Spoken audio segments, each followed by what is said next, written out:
নির্বাচনের ঠিক আগের দিন পর্যন্ত অথবা নির্বাচনের দিনও একটা ন্যারেটিভ তৈরি করার চেষ্টা করা হয়েছিল যে যদি বিএনপি ক্ষমতায় আসে তাহলে আওয়ামী লীগকে পুনর্বাসন করবে। এমনকি ধরেন এই যে জুলাই আগস্ট অভ্যুত্থানকে কেন্দ্র করে আওয়ামী লীগের বিভিন্ন নেতাকর্মীদের বিরুদ্ধে যে মামলা, অথবা যারা ধরেন দেশ ছেড়ে পালিয়েছে লাইক আপনার শেখ হাসিনা সহ যারা এই মুহূর্তে ভারতে আছেন তাদের বিচার করা হবে না। ভারতের সাথে অলিখিত চুক্তি স্বাক্ষর করে ফেলেছে, এটা জামাত থেকে শুরু করে অনলাইন যারা ন্যারেটিভ ক্রিয়েটর আছেন লাইক পিনাকি রিয়াজ, এরা প্রতিনিয়ত এই কাজগুলো করেছেন।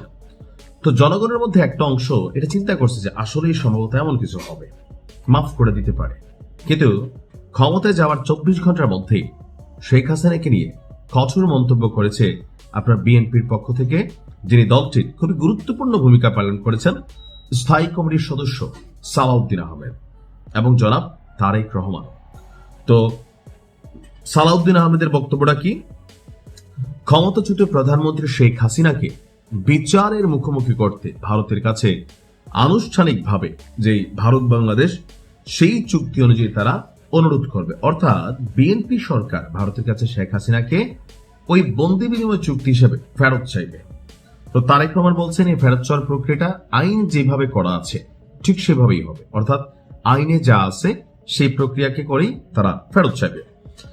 আর গতকালকে আজকেই আমি যখন নিউজটি করছি, রাজধানীর গুলশানে বিএনপি চেয়ারপারসনের রাজনৈতিক কার্যালয়ের সামনে সাংবাদিকদের সাথে আলাপকালে এই কথা জানিয়েছেন জনাব সালাউদ্দিন আহমেদ।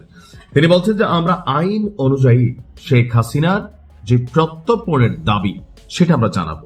এটি বাংলাদেশের পররাষ্ট্র মন্ত্রণালয় এবং ভারতের পররাষ্ট্র মন্ত্রণালয় যৌথভাবে কাজ করে। আমরা ভারত সরকারের কাছে দাবি জানাবো তাকে যেন বিচারের মুখোমুখি করার জন্য ফেরত পাঠানো হয়। তো তিনটি জিনিসকে তারা গুরুত্ব দিবে।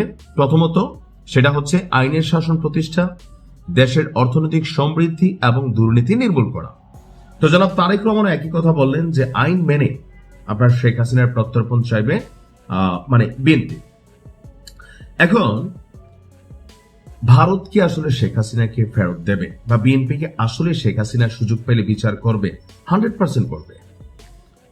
বিএনপির প্রত্যেকটা নেতাকর্মীর মধ্যে একটা জিনিস তো আছে যেটা শেখ হাসিনা ভুল করছিলেন। আমি তখনও বলছি যে এই দিন না আরো দিন আসবে, আর ওই দিনগুলোতে আমরা যখন কথা বলতাম তখন কি হইতো যে কাউন্টার করা হইতো, প্রশাসনিকভাবে হ্যারাসমেন্ট করা হইতো, বাড়িতে পুলিশ যেত। ভাই সত্যি কথা, তখন কোন জিনিসটা বুঝাইতাম যে দেখেন এই যে কাজগুলা করতেছেন এইটা কিন্তু বিএনপির প্রত্যেকটা নেতাকর্মী তাদের অন্তরে লাগতেছে, যে বেগম খালেদা জিয়ার গ্রেপ্তার করা বা চিকিৎসার ইস্যুতে বিদেশ যাইতে না দেওয়া, এই বিষয়গুলা বিএনপির যে কোনো মানুষ যারা দল নিয়ে এত বেশি মাথা ঘামায় না তারাও মাথা ঘামাবে।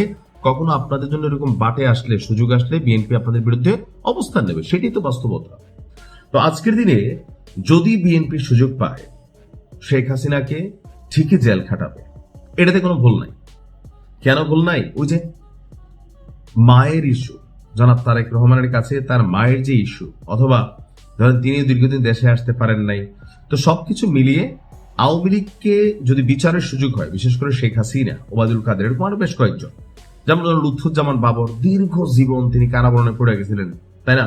তো এরকম আওয়ামী লীগেরও অনেক বড় বড় ক্যারেক্টার আছে যাদেরকে বিএনপি প্রত্যর্পণ চুক্তিতে আনতে পারলে 100% এরা ক্ষমতায় থাকাকালীন, বিএনপি ক্ষমতায় থাকাকালীন তারা জামিন পাবে না। তবে মির্জা ফখরুল ইসলামের বিষয়টা আলাদা, এরকম অনেকে জামিন পাইছেন, গ্রেপ্তার হচ্ছেন রিজভী সাহেব, সেটা আলাদা।